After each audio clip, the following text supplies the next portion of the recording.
Glória a Deus. Então vamos para o nosso segundo tópico da noite, né? A palavra de Deus também nós cremos como doutrina nas ordenanças instituídas por Cristo. Qual ordenança é essa? Essa ordenança, irmãos, é a do lava-pés, né?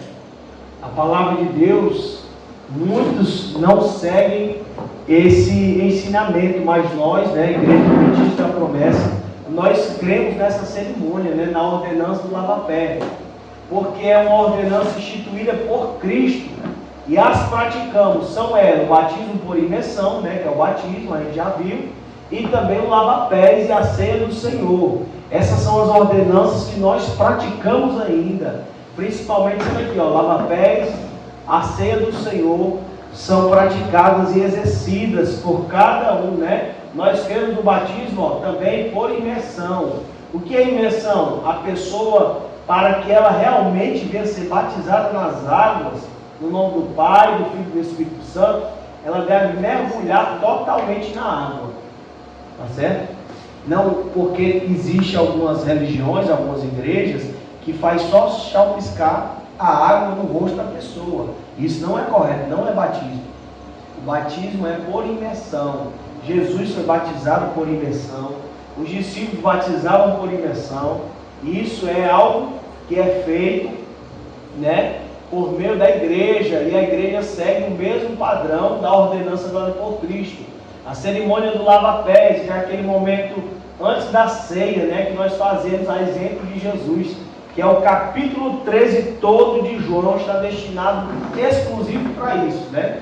Então a base bíblica que nós temos para realizar o lava-pé é lá o capítulo 13 de João, a exemplo de Jesus, que realizou isso com seus discípulos. Nós iremos ler os textos, eu deixei até separado aqui, viu? Os textos já estão separados. E a ceia do Senhor, né, irmãos? Nós também realizamos a ceia, porque Jesus mesmo disse que nós deveríamos fazer isso em memória dele até que ele venha. Vamos ler aí João capítulo 13, versículo 4 até o 17. Vamos lá, quem pode ler aí? Do 4 ao 7. Levantou-se da ceia, tirou as vestes e tomando uma toalha, cingiu-se e depois botou a água numa bacia e começou a lavar os pés aos discípulos e a enxugá-los com a toalha com quem estava cingindo. Aproximou-se, pois, de Simão Pedro, que lhe disse: Senhor, tu lava-me os pés a mim? Respondeu Jesus e disse: O que eu faço não sabes tu agora, mas tu saberás depois. Glória a Deus. Pode ler. Disse-lhe Pedro: Nunca me lavarás os pés. Respondeu-lhe Jesus: Se eu te não lavar, não tens parte comigo. Disse-lhe Simão Pedro: Senhor, não só os meus pés, mas também as mãos e a cabeça. Disse-lhe Jesus: Aquele que está lavado não necessita de lavar, senão os pés, pois no mais todo está limpo. Ora, vós estáis limpos, mas não todos. Glória a Deus. Aí os versículos finais, né? O 13 diz, ó: Vós me chamais de mestre e Senhor, dizeis bem, porque eu sou. Ora, se eu sendo Senhor e mestre vos lavei os pés, vós deveis também lavar os pés uns dos outros. Olha aí, irmãos. Aí o texto principal vai dizer, ó: Porque eu vos dei exemplo para que, como eu fiz, façais vós também. Então Jesus ele deixa bem claro, né, que isso deveria ser uma prática que deveria continuar pela igreja. Na verdade vos digo que não é o servo maior do que o seu Senhor, nem o enviado maior do que aquele que o enviou. Se sabeis estas coisas, bem-aventurados sois se as fizerdes, né, se as praticardes. Então o texto aí diz claramente, irmão, que Jesus está dando a ordem de continuidade a essa prática do lava-pé, também do batismo e também da ceia, né? Como a gente viu o exemplo da evangelização e do discipulado. Jesus mesmo disse, né, que aquele que crê, ele deve ser batizado, né?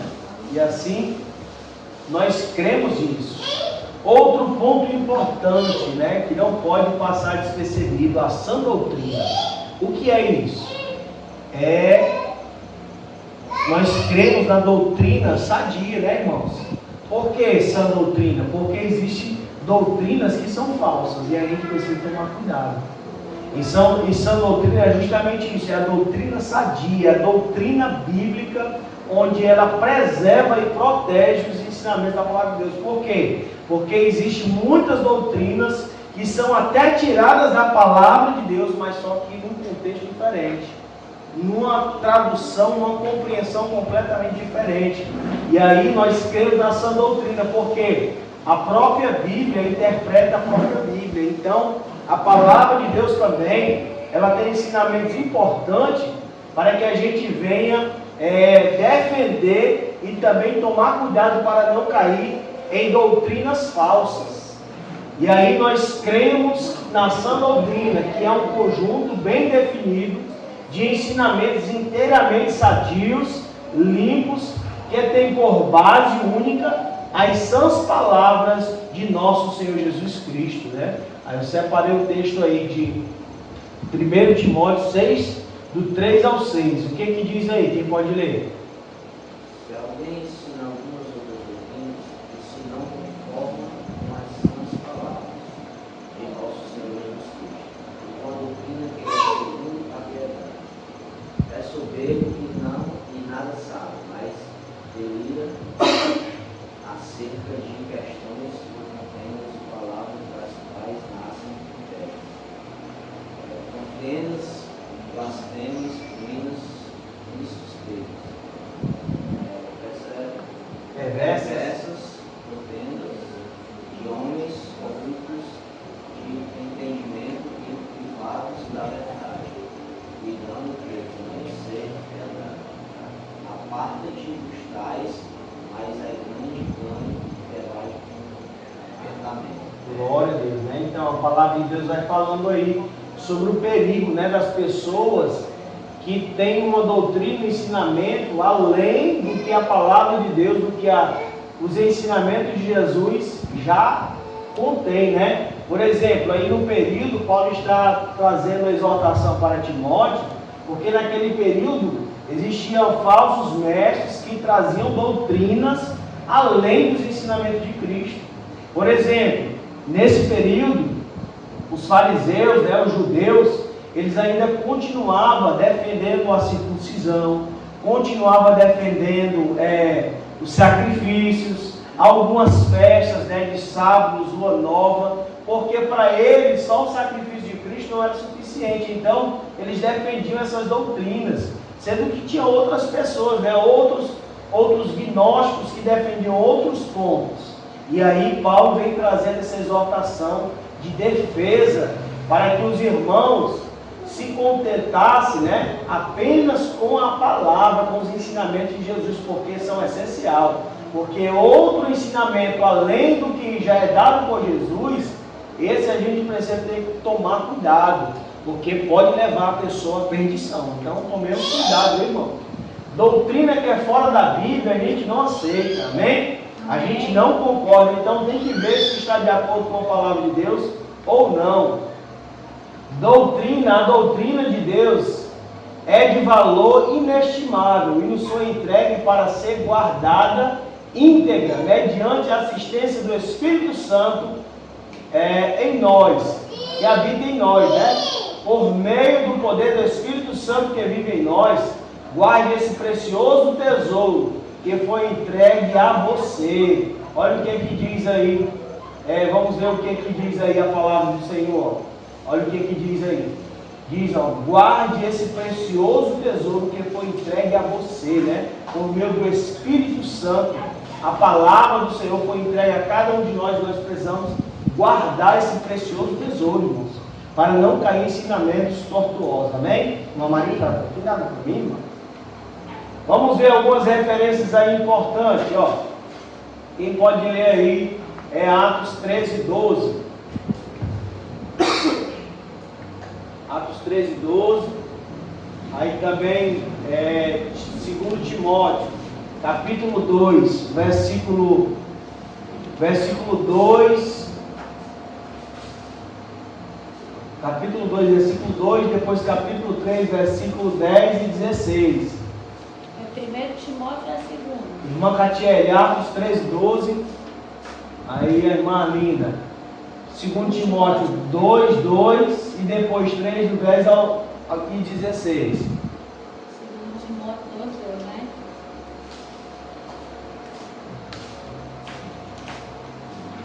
Atos 3:12, né? Isso. Então, o procônsul, vendo o que havia acontecido, saiu maravilhado da doutrina do Senhor. Glória a Deus. Né? Ou seja, o ensinamento ali diante daquele público, eles ali falaram da doutrina, né? Dos ensinamentos dados por Cristo. Simplesmente isso, né, irmão? A gente não precisa de mais nada. 2 Timóteo 2:2. E as palavras que me ouviu a dizer na presença de muitas testemunhas, confiei-as aos homens fiéis, que sejam também capazes de ensinar outros. Aleluia. 2 Timóteo 3, 10 ao 16. 10 e 16. Glória a Deus. Já está aí aberto? 10:16. Isso. É o segundo? Isso.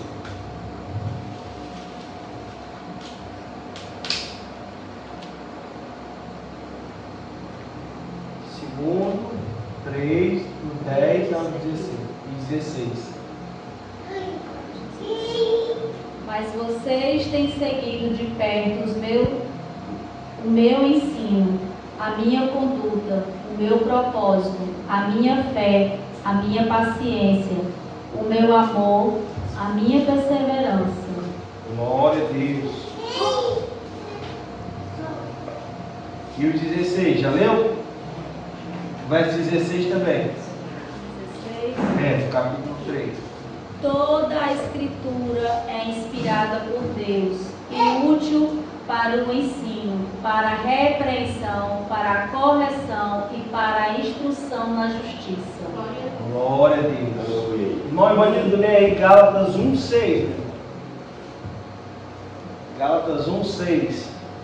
Paulo ali também exortando os irmãos, né, no perigo, porque eles queriam passar a crer em outros ensinamentos. Aí Paulo exorta eles. Maravilhou-me de que tão depressa passasseis daquele que vos chamou a graça de Cristo para outro evangelho. Aí lê o 7. O qual não é outro, mas há alguns que vos indiquem, inquietam e querem transtornar o evangelho de Cristo. Glória a Deus. Olha aí o que a palavra fala, né? Paulo mesmo disse que estava surpreso, né?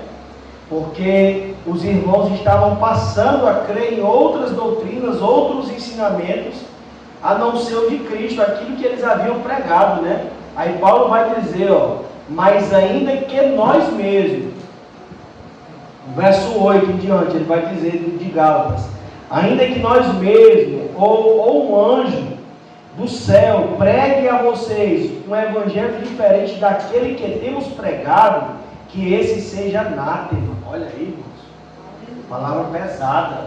Que palavra é essa, anátema? Seja amaldiçoado, né? Ele diz, se nós mesmos, ou um anjo pregue outro evangelho, um evangelho diferente, que seja anátema, porque a mensagem é só uma, ela não muda.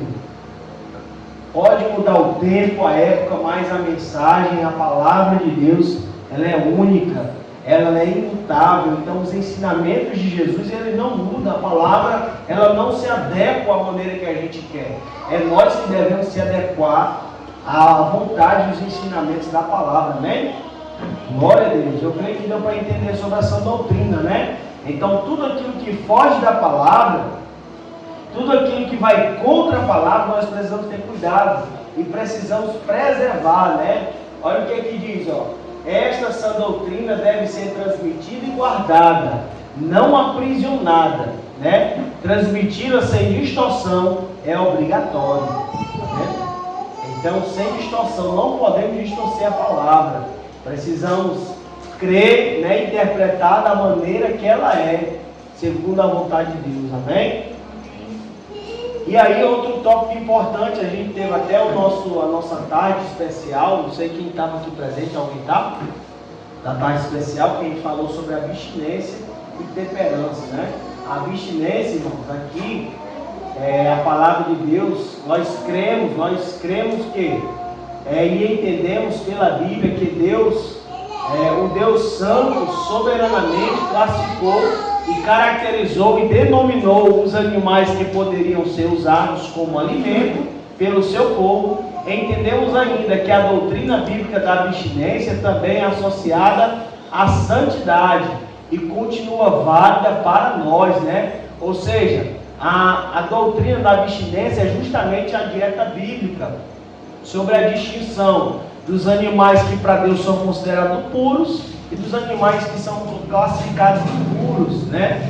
Que é justamente algo ensinado através da palavra.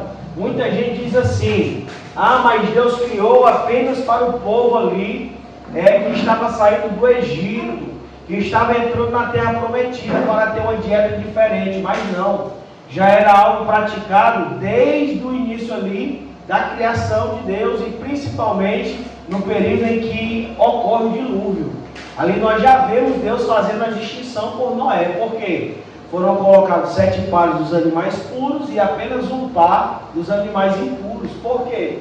Porque os animais impuros eram apenas para manter vivo, mas os puros era para o consumo de Noé e sua família e também para oferecer em sacrifícios a Deus. Era isso que acontecia, né? Nós tivemos até um estudo que tratava mais detalhado sobre isso. E a palavra de Deus também fala claramente, né? Ensinamentos importantes sobre essa dieta bíblica, tanto no Antigo Testamento como no Novo também. Ainda a palavra de Deus, ela fala sobre a importância desses ensinamentos, amém? E também, né, nós cremos, né, além da abstinência, nós iremos já ver os textos, nós cremos também na temperança, isto é, moderação no consumo dos alimentos, mas entendemos também que, no sentido espiritual, ser temperante ou ter domínio próprio significa conduzir-se com moderação e exercer autocontrole em todos os aspectos da vida, né? Então a temperança é algo muito importante que nós devemos praticar também no controle de alimentos, dieta. Por que é importante, por exemplo, quando a gente tem um controle da alimentação, dizer assim, eu não vou comer isso durante tantos dias, né? É como se fosse a temperança, né? A moderação no consumo de alimentos. Isso mostra o quê? Que nós estamos exercendo um autocontrole sobre o nosso corpo. Isso faz com que a gente tenha domínio próprio. É algo que exercido, ele traz um sentido espiritual para a nossa vida, não só material, né? Quando nós dizemos assim, eu não vou tomar refrigerante durante tanto tempo. Então isso mostra que nós temos autocontrole, ó. Nós sabemos dizer não para aquilo que muitas vezes tem vontade. Não é pecado, né? Por exemplo, a gente comer certos... eu gosto de comer aqui macarronada. Não, mas aí eu vou passar 6 meses sem comer macarronada. Então isso eu estou o quê? Renunciando à minha vontade, tendo controle sobre o meu desejo. Isso é importante porque a gente vai aprendendo a ter o quê? Moderação e autocontrole, né? Não apenas em questões ligadas ao consumo de alimento, mas diversas coisas. Quando eu digo hoje eu não vou olhar as redes sociais, isso é autocontrole. Hoje eu não vou fazer tal coisa, né? Hoje eu vou jejuar, vou passar tanto período ali sem me alimentar. Então isso é demonstrando autocontrole, que é a temperança, né? A pessoa ter moderação, e isso vai para todas as áreas, né, ligadas à nossa vida, não somente de alimentos. E aí, para a gente entender melhor, vamos ver os textos, né, que falam sobre essa questão. Olha aí o que diz Gênesis, irmã Arlinda, Gênesis 20, capítulo 1, versículo 20 ao 29. O da abstinência são bem maiores, né? Aqui, ó, Levítico, capítulo 11 todo é destinado apenas para a abstinência.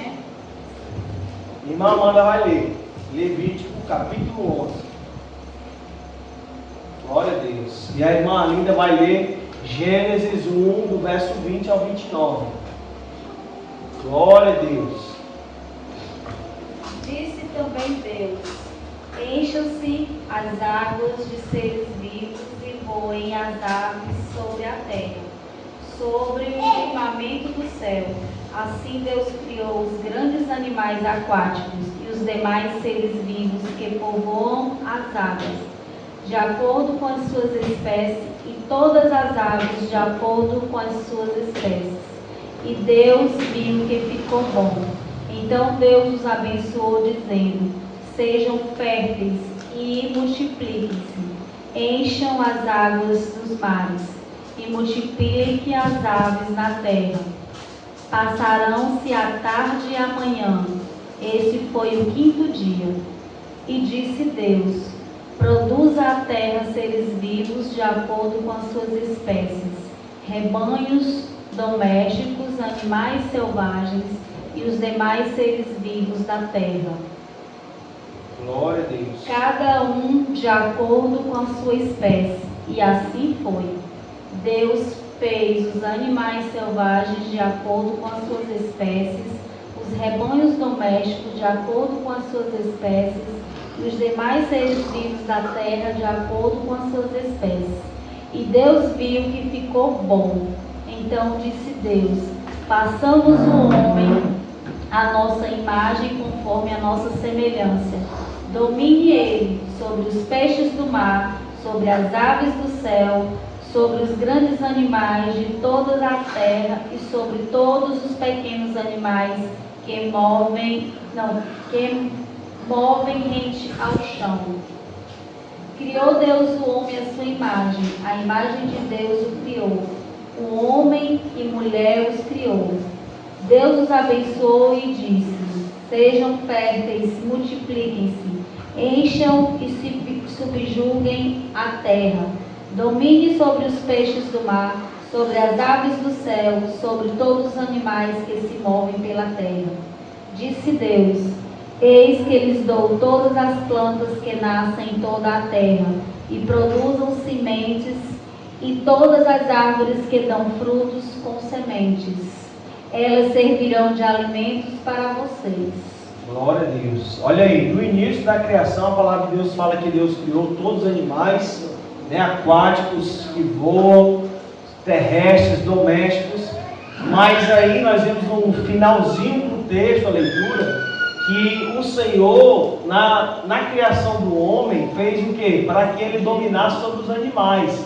Mas o homem, no início da criação, ele se alimentava de quê?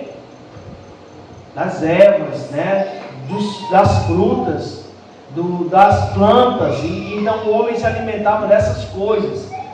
Então o homem não era carnívoro na criação. Ele passou a comer carne a partir de quê? A partir de dilúvio, Aqui, a partir do capítulo 6 ali, capítulo 7, que é sobre o momento do dilúvio, E ali ele começa a se alimentar de animais, mas essa não era a finalidade. Aí por que há tanta confusão, Por que pode comer, não pode comer porco, pode comer carne de gado, porque assim, assado, não. Deus já fez a distinção, irmão. Não foi, os animais não se tornaram impuros ali depois da queda do pecado, não. Eles já foram criados para os seus fins. O urubu, ele serve para quê? Para comer, os animais podres, as carniças, ou seja, eles se alimentam e foram criados para os seus fins, para tratar de alguma coisa, Eu estava vendo sobre aquela outra lá, o caçaco, que é o chamado gambá, que para nós é caçaco. Ele se alimenta de quê? De cobras, de rato, Ou seja, foram criados para os seus fins, mas eles são considerados por Deus o quê? Para o alimento humano o quê? Imundos, o leão imundo. Então a palavra de Deus vai destacar claramente, o tatu, o camarão, que é chamado urubu do mar. Então todos esses são animais impuros, classificados até por Levítico 11, né, capítulo 11, sobre essa distinção que Deus faz. Quem pode ler antes da Amanda ler aí Levítico, lê aqui Gênesis 7, capítulo 7, versículo 2 ao 7. Quem pode ler? Não, tu lê só. Peraí, mano. Vou dizer aqui o que você lê. Só para a gente entender. Quem pode ler aí rapidinho 7, Gênesis 7, do 2 ao 7. 2. Isso. Leve o único justo que encontrei nesta geração. Leve com você 7 casais de cada espécie de animais, puro, macho e fêmeas, um casal de cada espécie de animais impuro, macho e fêmea. É o 7. E leve também 7 casais de aves, cada espécie, macho e fêmea, a fim de preservá-las em toda a terra. Daqui a 7 dias farei chover sobre a terra 40 dias e 40 noites, e farei desaparecer da face da terra todos os seres vivos que fiz. E Noé fez tudo como o Senhor lhe tinha ordenado. Noé tinha 600 anos de idade quando as águas do dilúvio vieram sobre a terra. Noé e seus filhos, sua mulher e as mulheres de seus filhos entraram na arca por causa das águas do dilúvio. Glória a Deus. Tá vendo, né, irmãos? Então, nós vemos aí que Deus, Ele estabeleceu para Noé como seriam os animais que iriam entrar na arca, né? Dos impuros, apenas um par, e dos animais considerados puros, apenas era 7 pares. E Macatiele, abra sua Bíblia aí, ó, Deuteronômio 14, 1 ao 3. Depois da leitura da irmã lê, tá bom? Glória a Deus.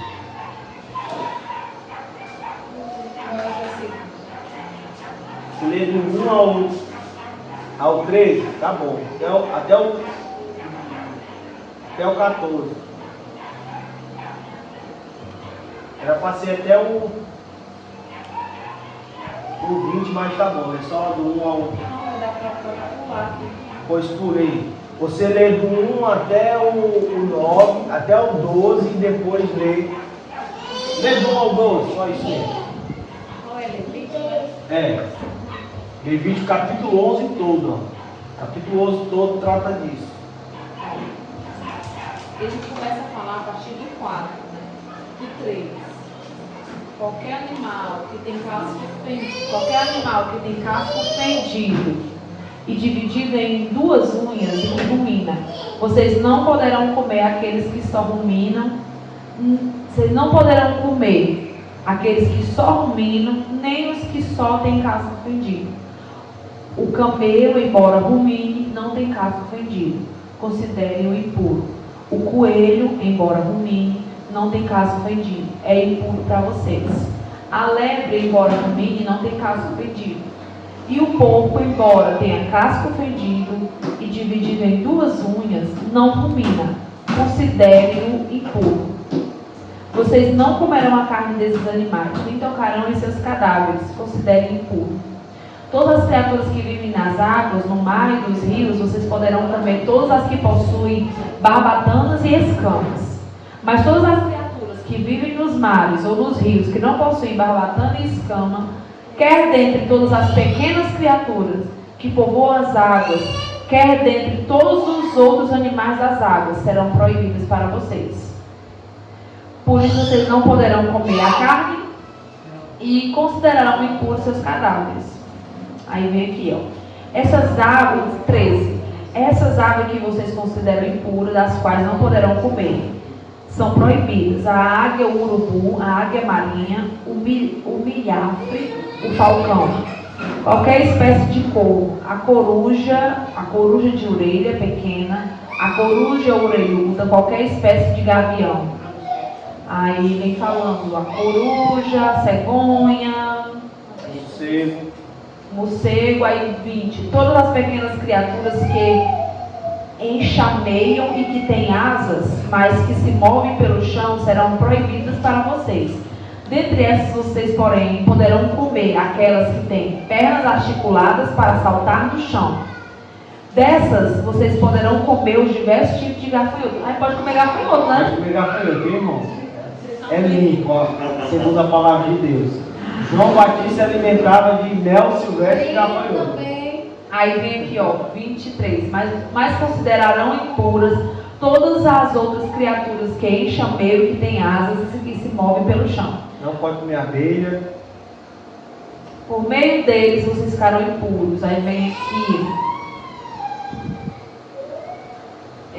27. Todos os animais de 4 pés que andam sobre a planta dos pés são impuros para vocês. Todo o que tocar nesses cadáveres ficará impuro. Aí vem aqui o 29. Dos animais que se movem rente ao chão, estes vocês considerarão impuros: a doninha, o rato, qualquer espécie de lagarto, lagartixa, lagarto pintado, lagarto de areia e o camaleão. Pois é, todos os que se movem rente ao chão, esses vocês considerarão impuro. Quem neles tocar depois de mortos estará impuro até a tarde. Amém? Pronto? Então a gente vê aí classificação, né, irmãos? Com relação aos animais maiores, né, os quadrúpedes, a Bíblia diz que ele tem que remoer e ter a unha fendida, né, que é a unha dividida. Então ele tem um casco dividido. Por exemplo, a gente come uma carnezinha de boi, porque o boi ele remói e tem um casco dividido, tá certo? O cavalo ele já tem a unha unida, ele não tem um casco dividido. O jumento também. Então por isso que é classificado como impuros para Deus. Irmã Cátia, lê Deuteronômio 14, 1 ao 3. Filhos sois do Senhor, vosso Deus, não vos reis golpes, nem fareis calva entre vossos olhos, por causa de alguns mortos, porque és povo santo do Senhor, teu Deus, e o Senhor te escolheu de todos os povos que há sobre a face da terra, para lhe seres o seu próprio povo.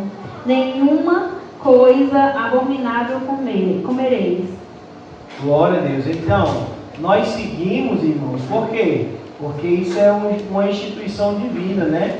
Deus ele nos ordena a seguir essa dieta bíblica. Então, nós seguimos de acordo, porque, por exemplo, naqueles países ali do Oriente, a China ali, né, aqueles países tudinho ali, ele come essas coisas impuras aí com facilidade, né?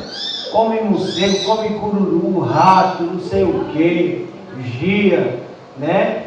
E aí, por exemplo, eles se alimentam dessas coisas impuras. Mas nós, povo de Deus, fazemos essa dieta porque é uma instituição divina, né? Não, às vezes a gente diz, porque o porco tem uma bactéria, não sei o que, a pessoa vai dizer, não, mas o boi também tem bactéria. Não é por questão somente de saúde, é por questão da soberania de Deus. Deus escolheu assim, então pronto. Se Deus escolheu, quem somos nós para questionar Deus, né? Então o que nós precisamos fazer é seguir. E com relação à temperança, né, o domínio próprio, é um dos nobres aspectos do fruto do Espírito Santo, que produz em nós quando andamos, né, debaixo da sua direção, da direção de Deus. E aí vamos ler unicamente esse versículo aqui, irmão Evanildo. Está lá em Gálatas aí, irmão? Gálatas 5, versículo 16, né? A gente vê aí claramente, e depois o irmão pode ler o versículo 22 e o 23. Glória a Deus. De Gálatas. Pode ler.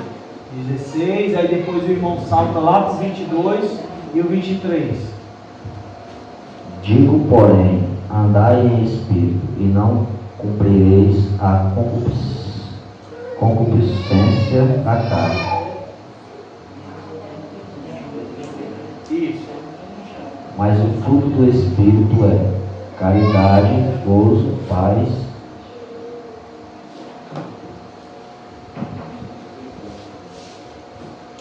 longanimidade, benignidade, bondade, fé, mansidão, temperança. Contra estas coisas não há lei. Glória a Deus, está vendo, irmãos? Então a temperança é o mesmo domínio próprio. Isso é um dos frutos do Espírito Santo que deve ser exercido por cada um de nós. E aqui esses outros textos também tratam sobre o domínio próprio, sobre a temperança. Ó. Sobre todo esse texto aqui, Apocalipse também 18:2, trata sobre isso. Então, por que os dois são unidos, né? Tanto a abstinência como a temperança? Porque a temperança nos ajuda a se abster de determinados alimentos, porque nós não fazemos a vontade da nossa carne, mas sim procuramos agradar a Deus, né? Então, às vezes a gente tem um desejo de comer algo, as pessoas até dizem assim, né? Ah, eu senti vontade de comer, então é melhor comer do que ficar só na vontade, é melhor resistir à vontade do que não comer, porque aí a gente vai estar agradando a Deus. Isso, do que comer, exatamente, resistir. É melhor resistir, porque, por exemplo, pode vir até a vontade de pecar, mas quando eu resisto, eu estou vencendo a tentação. Existe o pecado sim, do desejo, mas quando você resiste a não praticar aquilo que você deseja, você está mostrando que você está vencendo aquele seu desejo. Porque o pecado é isso, tendo gerado, ele tendo entrado na nossa mente, ele gera a vontade, o desejo de praticar. E uma vez praticado, ele é consumado. Aí o pecado é mais grave diante de Deus, porque você foi como Adão e Eva, né? Eva, ela primeiro, para poder cair na tentação de comer o fruto, o que foi que ela fez? Ela olhou com desejo. Né? Ela olhou com desejo. Depois que ela olhou com desejo, foi o que ela fez? Ela pegou. E depois que ela pegou, aí pronto, não tinha mais jeito. Né? Ela comeu, aí consumou o pecado que trouxe consequências até hoje para a nossa vida, amém, irmãos? E só Jesus, através de Cristo, pode nos libertar da condenação do pecado. Glória a Deus. Outro tópico, a oração e sua eficácia. Nós também cremos que a oração é um aspecto fundamental no exercício da vida cristã, né? Nós até falamos aqui, hoje muitas vezes pelas facilidades, pela tecnologia, as pessoas estão deixando de orar, clamando a Deus por cura, por libertação, por transformação, porque existe, estou com dor de cabeça, vou tomar um remédio, estou sentindo isso. Ore também, porque a oração ela tem seu efeito, ela é poderosa, amém, irmão? Amém. Então não podemos crer apenas nos recursos criados pelos homens. Também precisamos saber que a oração, ela é algo importante na vida do cristão, que o Senhor age através dela. Por quê? Porque, a eficácia da oração nos é garantida por Jesus. Por isso vos digo que tudo o que pedis orando e crer, o recebereis, né? E tê-lo-eis, diz o próprio Senhor Jesus Cristo, porque o que pede, recebe, o que busca, encontra, e o que bate, abre-se-á. Louvado seja Deus, amém? E aí, todavia entendemos que a oração não tem poder em si mesma, não é por qualquer coisa, fulano ali é um médium, né? As pessoas dizem isso, é um rezador.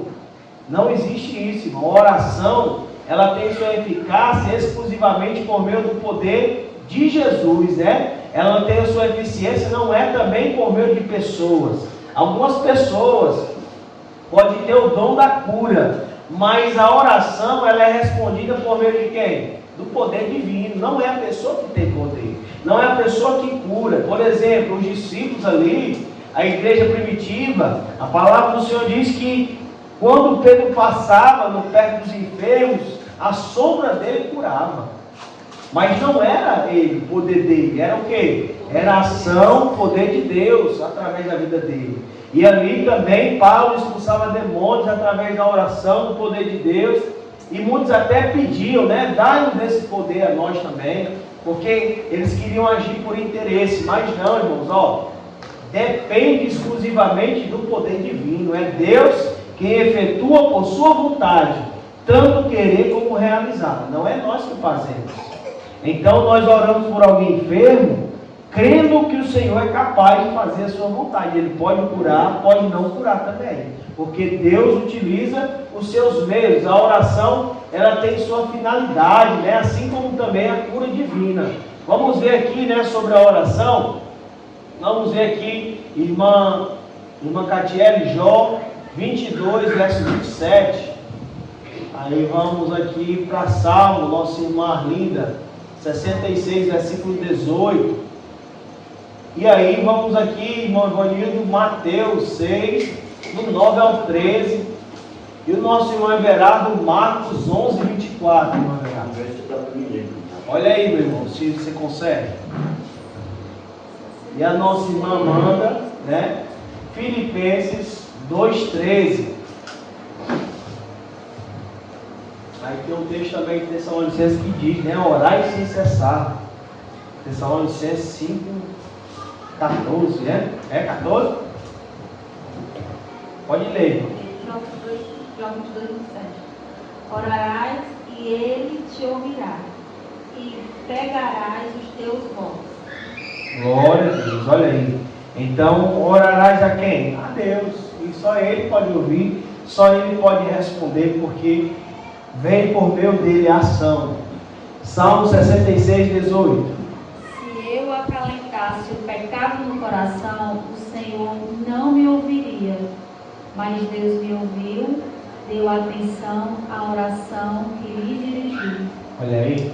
Então, a palavra de Deus aí pelo salmo está falando, né? Se ele tivesse com a vida de iniquidade, se ele orasse a Deus, Deus não ouviria. E acontece, né? Nós não podemos achar que uma pessoa que vive em desacordo com a vontade de Deus, ela tem algum poder de oração, ela tem algum poder de clamar a Deus e Deus responder se ela está com a vida toda bagunçada na presença do Senhor. Deus não ouve aquela oração, né? É tanto que a palavra do Senhor vai dizer aqui em Tiago, não tem, né? Tem? Está aqui, Tiago. Irmã Amanda, pediu para ler algum? Você pediu para ler o que já leu. Foi. Não, foi Filipenses, não? Pois é. Foi ler aqui Tiago 4,3, irmão. Depois, irmão, eu vou ler Mateus 6, do 9 ao 13. Depois você lê. Mas tu, quando orares, entra no teu aposento, e fechando a tua porta, ora a teu Pai que está em oculto. E teu Pai que vê secretamente te recompensará. Glória a Deus. E orando não uses de vão repetições como os gentios, que pensam que por muitos falarem serão ouvidos.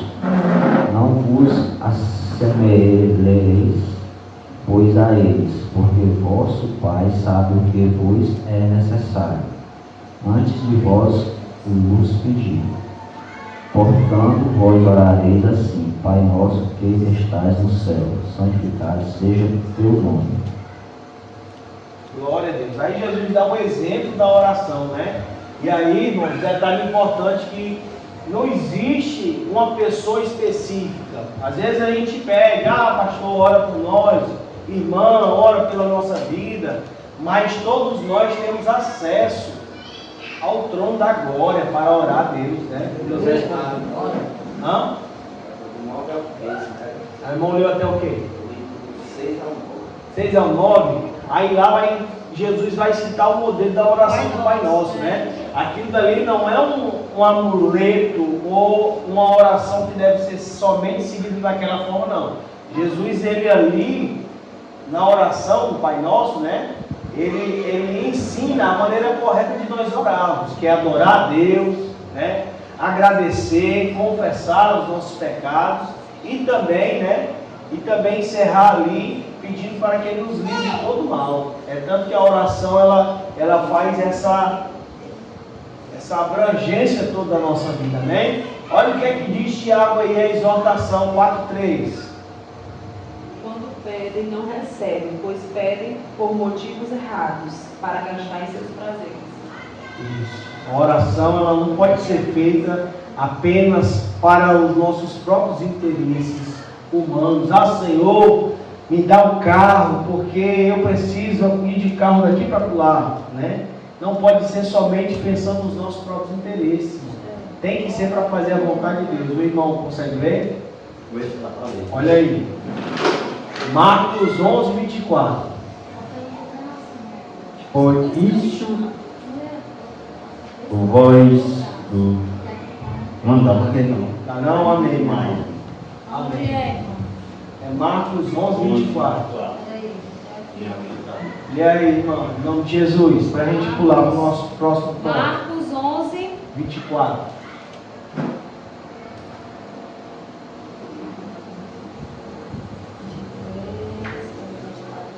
Marta respondeu: Eu sei que ele vai ressuscitar na ressurreição no último dia. Disse-lhe Jesus: Eu sou a ressurreição. É João, tá em João, é Marcos. Ai, olha, Jesus, perdão. Para trás. Perdão, Um pouquinho. só um pouquinho. Glória a Deus. Aqui. Achou? Marcos 11, 24. 11, verso 24.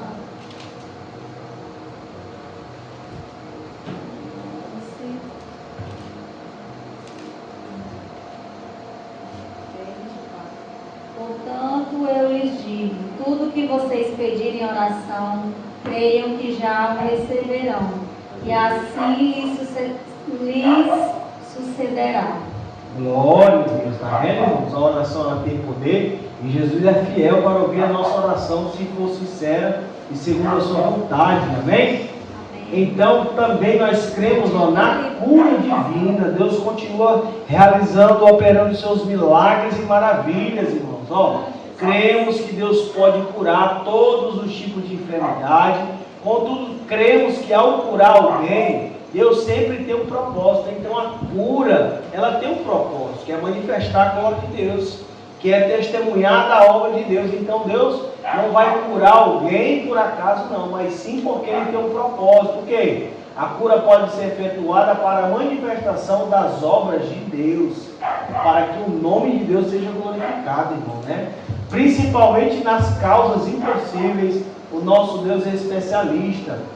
Olha aí o que diz, o cumprimento da palavra e da vontade dEle, e o testemunho do poder do Senhor. Então nós vemos várias passagens bíblicas. Uma das mais lindas é essa aqui, quem pode ler aí? Mateus capítulo 8, é o versículo 16 e 17, né? Deixa eu ver aqui se é do centurião, se é esses versículos aí ou é antes. 8, 16, 17. Deixa eu ver aqui. Capítulo 8. Isso. Aí é 16 e 17, né? Pode ler. Depois eu vou ler aqui do centurião, que é antes um pouquinho, também no mesmo capítulo. Pode ler. Ao anoitecer foram trazidas a ele muitos endemoniados, e ele expulsou os espíritos com uma palavra e curou de todos os doentes. E assim se cumpriu o que foram dito pelo profeta Isaías. Ele tomou sobre si as nossas enfermidades e sobre si levou as nossas doenças. Oh, glória a Deus, né? Então, isso, irmão, o cumprimento da palavra. Outro texto importante que eu gosto muito, né, que Jesus fala, é aqui a do centurião, que é, voltando um pouco, é no versículo, capítulo 8, versículo 5, diz assim, Tendo Jesus entrado em Cafarnaum, um centurião se aproximou-se dele implorando: Senhor, o meu servo está na minha casa, de cama, paralítico, sofrendo horrivelmente. Jesus diz: eu irei curá-lo. Mas o centurião respondeu: Senhor, não sou digno de recebê-lo em minha casa, mas apenas mande com uma palavra e o meu servo será curado, porque também sou homem sujeito à autoridade, tendo soldado as minhas ordens. Digo a este: vá, e ele vai, e o outro: venha, e ele vem, e ao outro servo: faça, e ele faz. Ao ouvir isso, Jesus ficou admirado e disse aos que o acompanhavam: em verdade digo que nem mesmo em Israel encontrei fé como esta. Digo a vocês que muitos virão do Oriente e do Ocidente e tomarão a mesa com Abraão, Isaque e Jacó no reino dos céus. Mas os filhos do reino serão lançados para fora nas trevas. Ali haverá choro e ranger de dentes. Então Jesus disse ao centurião: vá e seja feito conforme você crê. E naquela mesma hora, o servo do centurião foi curado. Apenas com uma palavra. Jesus mandou ele ir. E quando ele chegasse lá, o servo estaria curado. Porque ele teve fé no poder do Senhor Jesus. Amém? Glória a Deus. E aí, vários textos, irmãos, ó, que mostram sobre a cura divina, né? Jesus, ele realizou muitos milagres, realizou muitas curas, né? Nós vemos aí que ele ressuscitou mortos. O texto que a nossa irmã Arlinda leu aí, sem querer, né, de João 11, mostra claramente o momento em que o Senhor chega para ressuscitar Lázaro. Um milagre, uma cura, né? Uma libertação ali de Lázaro da morte, porque o nosso Senhor Jesus, ele tem poder, né, de curar uma pessoa de um câncer, de curar uma pessoa de algo que aos olhos da medicina é impossível. Um paralítico, fazer uma pessoa cadeirante andar. Jesus tem poder sobre a vida e sobre a morte. Enfermidade física, mas também espiritual, né? Enfermidade física e espiritual, né? Os endemoniados, né? Como libertar uma pessoa que é oprimida, né? Porque existe também, irmãos. Existem pessoas que, às vezes, a enfermidade, ela não é enfermidade física, é uma enfermidade espiritual. Pessoas que, às vezes, ali têm problemas porque está possessa e precisa ser liberta, né? E só Jesus tem o poder de libertar essas pessoas, né? A gente já chegou a ver aí vários momentos das pessoas também que, infelizmente, né, tinha um inimigo ali e foram possessas em momento de culto, e é preciso orar para que o Senhor venha curar, libertar essas pessoas que vivem oprimidas, amém? Assim como ele fez, né? Curou os endemoniados e também as pessoas que estavam enfermas de muitas doenças. E o último estudo, irmãos, né, foi algo até que a gente aprendeu hoje na lição da escola bíblica, sobre esse, né? Também nós cremos na manutenção da obra no dízimo das ofertas. Nosso irmão Evangelho, pelo que eu lembro, ele já passou, não foi por esse estudo, Tesouro da Verdade. Os nossos demais irmãos talvez não passaram, mas também nós cremos, né, na manutenção da obra, o dízimos e ofertas, ó. Dízimos e ofertas. Os irmãos sabem o significado disso aqui, dízimo, sabe? Dízimo. 10ª parte. É a 10ª parte, né? Por que é 10% o dízimo? Porque a palavra dízimo, ela já significa isso, 10%. Então a 10ª parte, por isso que é 10% daquilo que temos, daquilo que possuímos, né? Do salário, daquilo que o Senhor nos abençoa, nós tiramos 10%, porque é isso aqui, ó, dízimo. Se você colocar aí, o que significa a palavra dízimo? Vai dizer a 10ª parte, 10%. Então é 10% daquilo que o Senhor tem nos abençoado. Então nós cremos nisso, ó, nos dízimos das ofertas.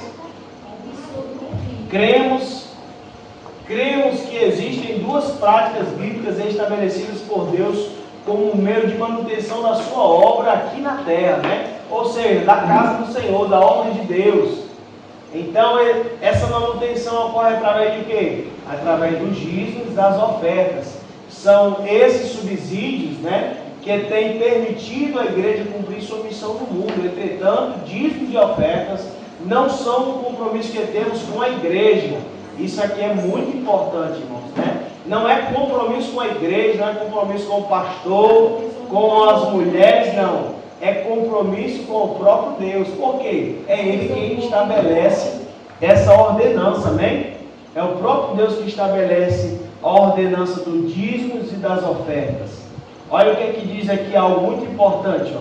Dízimo não deve ser encarado como uma doação à igreja, mas como um ato de adoração e gratidão por tudo que Deus nos concede. Isso aqui é muito importante a gente entender, porque quando entendemos isso, nós não fazemos por obrigação, mas nós fazemos por adoração, gratidão e amor a Deus, ó. não é também opcional, é um dever de todo crente. Então todos nós devemos fazer um esforço, né? Ter um controle ali das nossas finanças, para que a gente seja um dizimista e um ofertante na casa de Deus. As ofertas, por sua vez, são sempre voluntárias, então a oferta é diferente de dízimo. Oferta, não existe uma porcentagem específica, é o valor que você queira ofertar, né? Uma oferta voluntária.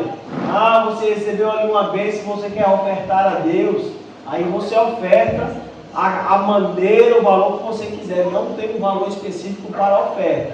Agora o dízimo não, o dízimo já é algo estabelecido por Deus, que é a 10ª parte. O ato, né, de contribuir, considerado como um privilégio que Deus nos concede. Os dízimos e as ofertas são igualmente atos de gratidão ao Senhor. Aí eu separei o texto que a gente até estudou hoje, na lição da escola bíblica, né? Onde ali Malaquias, ele exorta o povo, na sua época, que o povo estava roubando a Deus. Aí o que o texto diz? Pode um homem roubar a Deus? Contudo, vocês estão me roubando. E ainda perguntam, como é que te roubamos? O povo perguntando a Deus, em que é que eles estavam roubando a Deus? Aí Deus responde, nos dízimos e nas ofertas. Vocês estão debaixo de grande maldição, porque estão me roubando. A nação toda está me roubando. O próprio Deus está declarando isso para o povo. Por quê? O povo não estava dizimando ao Senhor. E nem estava ofertando, né? Tanto que fala sobre os dízimos e as ofertas. Mas aí, irmãos, existe um texto com promessa. Quando somos fiéis a Deus nos dízimos e nas ofertas. O próprio Deus é quem diz isso, Tragam o dízimo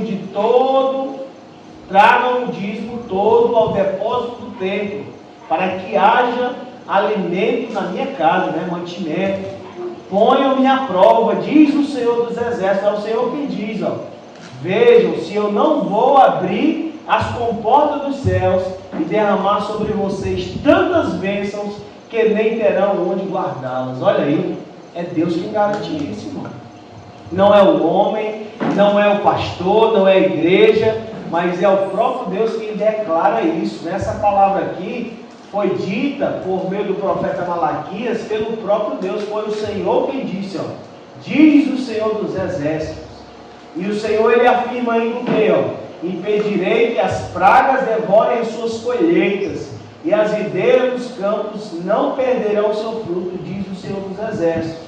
Então todas as nações os chamarão felizes, porque a terra de vocês será maravilhosa, assim diz o Senhor dos Exércitos. Está lá Malaquias 3, do 10 ao 12, né? Do 8 ao 12, o texto que a gente leu, né? Esse texto que trata sobre essa importante doutrina, que é sobre os dízimos e as ofertas. Isso é no Antigo Testamento, mas também no Novo, a própria palavra de Deus também traz ensinamentos sobre essa questão, né? Sobre a manutenção da obra de Deus, sobre as ofertas, sobre os dízimos.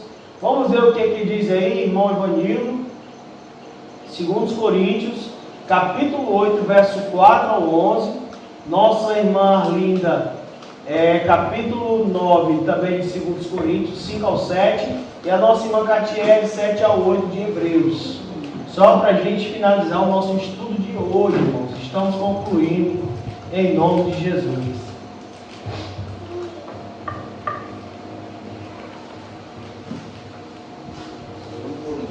É, 2 Coríntios 8, do 4 ao 11.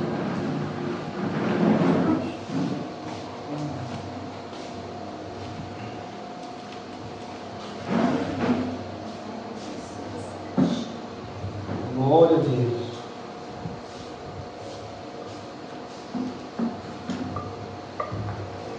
Pode ir.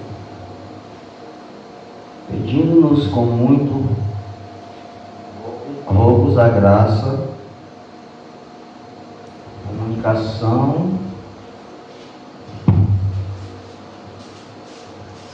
deste serviço que se fazia parte para com os santos. E não somente fizeram como nós esperávamos, mas assim mesmo se deram primeiramente ao Senhor e depois a nós, pela vontade de Deus. De maneira que exortamos a Tito que, assim como antes tinha começado, assim também acabasse esta graça entre vós. Portanto, assim como em tudo abundais em fé, e em palavras, e em ciência, e em toda a diligência, e em a vossa caridade para conosco, assim também abundeis nesta graça. Não digo isto como quem manda, mas para provar pela diligência dos outros a sinceridade da vossa caridade. Porque já sabeis a graça de nosso Senhor Jesus Cristo, que sendo rico por amor de vós, e se fez pobre para que pela sua pobreza enriquecesse. Glória a Deus. E nisto dou o meu parecer, pois isto vou convém a vós que desde o ano passado começastes, e não foi praticar, mas também querer. Agora, porém, completai também o já começado, para que assim como houve e prontidão de vontade, haja também o cumprimento segundo que tens. Glória a Deus, né? Então aí mostra claramente, né, irmãos, a oferta de generosidade que era dada pelos irmãos para a manutenção e o progresso da obra de Deus ali, pelos irmãos, né, pelos apóstolos que viajavam pregando o Evangelho. Então, a Macedônia era um exemplo, né, das igrejas ali que davam essa oferta para que os irmãos pudessem continuar proclamando o Evangelho e ocorresse ali recursos para que eles pregassem a palavra. Coríntios aí 9, do 5 ao 7. Assim achei necessário recomendar que os irmãos os visitem antes e concluam os preparativos para a contribuição que vocês prometeram. Então ela estará pronta como oferta generosa e não como algo dado com alvareza. Lembrem-se, aquele que semeia pouco também colherá pouco, e aquele que semeia fartura também colherá fartamente. Cada um dê conforme determinou em seu coração, não com pesar ou com obrigação, pois Deus ama quem dá com alegria. Aleluia, glória a Deus, né? Hebreus 7, 8. E aqui certamente tomam dízimo os homens que morrem. Ali, porém, aquele de quem se testifica que vive. Glória a Deus, né? Então aí fala sobre o dízimo, né? Que Abraão, pela fé, ele deu dízimo, segundo a ordem do sacerdote ali, Melquisedeque. Ele ofereceu dízimos ao Senhor, né? Alguém que ele não conhecia, de uma linhagem que ele não sabia de onde vinha, mas ele ali contribuiu dando sua oferta, provando a sua fé. E a gente até viu hoje, né, que quando nós dizimamos, né, não é somente uma questão financeira, é uma questão espiritual também, porque isso mostra o quê? Que nós confiamos na providência e no cuidado de Deus para com a nossa vida, né? Então, muitas vezes, quando nós tememos, né, tirar a 10ª parte, por achar, vai faltar, não vai dar, eu preciso fazer isso, vai aparecer aquilo. Quando às vezes a gente tem esse medo, às vezes a gente tem um pouco de desconfiança no cuidado de Deus. Então, que não sejamos assim. E assim nós concluímos esse estudo. Teremos apenas mais, eu acho que só 14 estudos, irmãos. E aí concluímos, e muito em breve nós iremos realizar o batismo dos nossos irmãos para a glória de Deus. Amém? Vamos orar e vamos continuar buscando e servindo a Deus, que o Senhor, com certeza, por meio do Espírito Santo, irá agir nos corações de cada um. Amém? Vamos ficar de pé para encerrar com a oração em nome de Jesus. Glória a Deus. Vai dormir, Esther? Vamos orar ao nosso Deus. Maravilhoso, soberano Pai, neste momento, Senhor, diante dos estudos que tivemos nesta noite, pela apresentação, meu Pai, daquilo que cremos, que o Teu Espírito Santo trabalhe no coração dos Teus servos, Senhor, nos ensina a ser obediente à Tua palavra, Senhor, aos Teus ensinamentos, que possamos colocar em prática tudo aquilo que aprendemos, meu Pai, nessa noite, e que o Teu Espírito Santo nos dê sabedoria, nos dê compreensão, para fazer segundo a Tua vontade, ó Pai querido. Vem, meu Deus querido, continuar dando força aos Teus servos, que eles continuem estudando a Tua palavra, meu Pai, sendo transformados pela força do Teu poder, e que mais e mais eles possam crescer no conhecimento e na graça, na verdade da Tua palavra, Senhor. Que nada venha desviar o olhar deles, meu Pai, de Cristo Jesus, mas que eles continuem olhando para o Salvador, olhando para aqueles que o comprou e os limpou com sangue na cruz do Calvário, que foi derramado por cada um de nós, Senhor. Concede aos Teus servos, a irmã Catiele, a Arlinda, o irmão Ivanildo, Senhor, a cada um de nós aqui presente, a Tua presença gloriosa, e que o Teu Espírito Santo nos dê, meu Pai querido, uma noite tranquila em Tua presença, que os Teus santos anjos acampem ao redor de cada um, livrando e guardando do mal. Assim nós oramos com fé, no poder do nome de Jesus. Amém. Louvado seja o nome do Senhor. Glória a Deus. Que a graça de nosso Senhor Jesus, o eterno e grande amor de Deus Pai, e a comunhão e consolação do Espírito Santo esteja sobre todos, hoje e todo sempre. Amém. Louvado seja Deus. Parabéns, irmãos. Salve seu irmão com a paz do Senhor Jesus Cristo. E até o próximo estudo, viu? Passando esse sábado no outro, a gente vai realizar o nosso estudo em nome de Jesus.